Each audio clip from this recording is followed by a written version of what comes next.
기호 문제 들어가기 전에 제가 하나 간단히 언급해 드리고 싶은 것은 의미가 객관적이라고 믿는 사람들이 증거로 제시하는 것들은 주로 귀약적 의미입니다. 예를 들면 수학 언어 또는 뭐 컴퓨터에 사용하는 귀약이라는 말은 우리가 합의해서 만든 그 언어라는 그런 말씀입니다.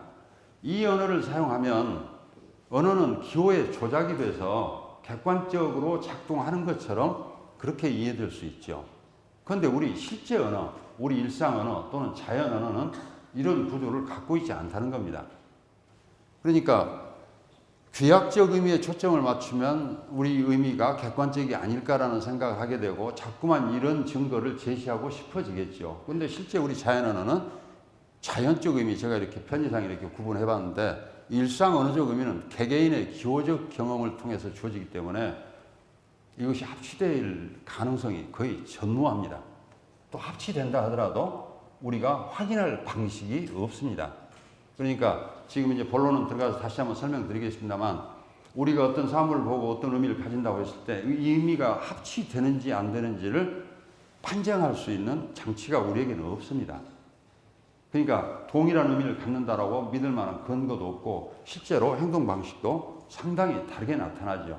그렇다면 객관적 의미라고 하는 이론이 지금 어떤 특수한 국면에 초점을 맞추고 거기에 자꾸만 이렇게 우리 언어를 거기에 맞춰서 설명하는 방식으로 이론 구성이 되었다라고 말씀드릴 수 있겠습니다. 제가 보는 언어는 기호의 한 종류입니다. 맨 처음에 1916년에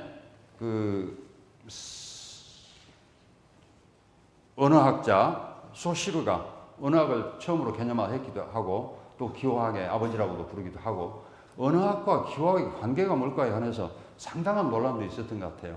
기호학이 언어학의 한 분파입니까? 아니면 언어학이 기호학의 한 분파입니까? 저는 지금 현재 입장은 후자 쪽입니다.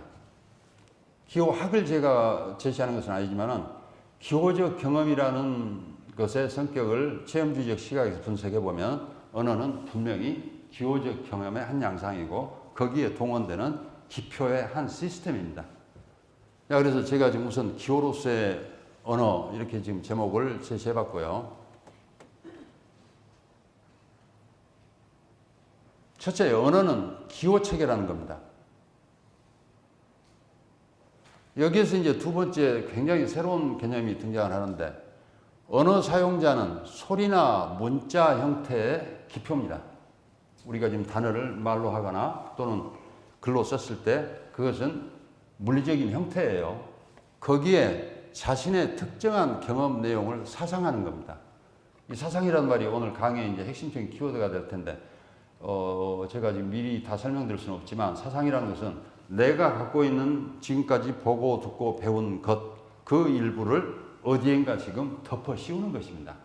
그래서 그 시각에서 이 기표를 이해하거나 경험하거나 그래서 사상이라는 말이 굉장히 중요한 키워드인데 이렇게 생각을 해보면 언어도 기표의 체계고 이렇게 보면 언어는 기호 활동 중에 하나죠. 왜냐하면 무한수의 기표가 언어 이외에도 우리 앞에 있고 그 중에 언어가 가장 정교한 체계를 형성한 대체적으로는 인위적인 형태의 기표 체계라고 그렇게 말씀드릴 수 있겠습니다.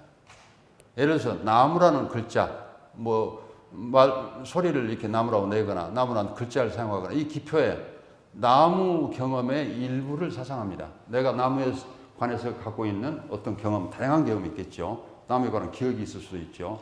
그래서 이 경험의 일부를 이 단어에 사상을 해서 그 사상된 경험의 관점에서 이 나무라는 단어를 이해합니다.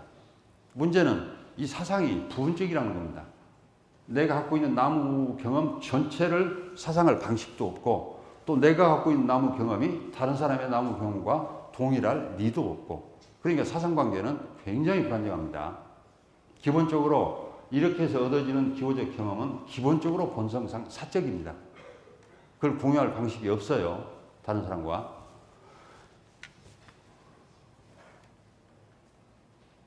그래서 이런 시각에서 보면 언어는 무한히 다양한 기호체계 중에 하나이고 언어는 다른 기호체계와 구분될 수 있는 정교성과 체계성을 갖고 있다는 점에서 굉장히 특수한 종류의 기호체계처럼 대체로 인식이 되고 있는 것 같습니다.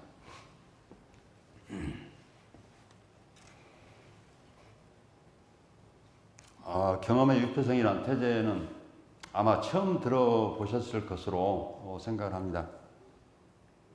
제 설명을 드리면 너무나 쉽게 이해가 되실 텐데 이 개념을 누구도 사용하지는 않았던 것 같아요. 우리는 각자의 경험 안에 유폐되어 있습니다. 갇혀 있습니다. 나는 타자의 경험, 지각, 기억, 의식에 직접 접속할 수 없고 타자도 제 경험에 직접 접속할 방식이 없습니다.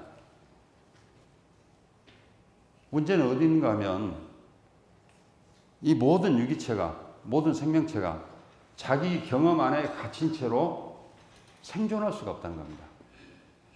반드시 우리 경험 안에 갇혀 있긴 하지만 거기를 넘어서야 지금 타자와 어떤 인터랙션을 하거나 상호작용하거나 교환할 수 있지 자기 경험 안에 갇혀서 생존조차도 못합니다.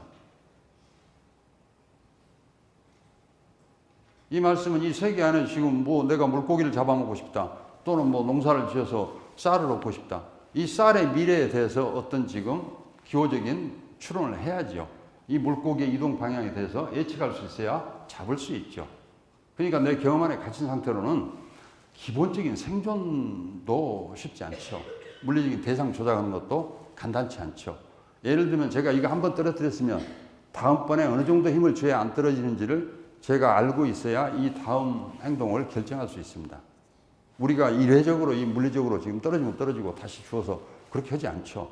떨어지는 물건 같으면 아예 다음번부터는 더 세게 쥐도록 이게 반복적인 추론에 의한 지금 우리 선택이죠.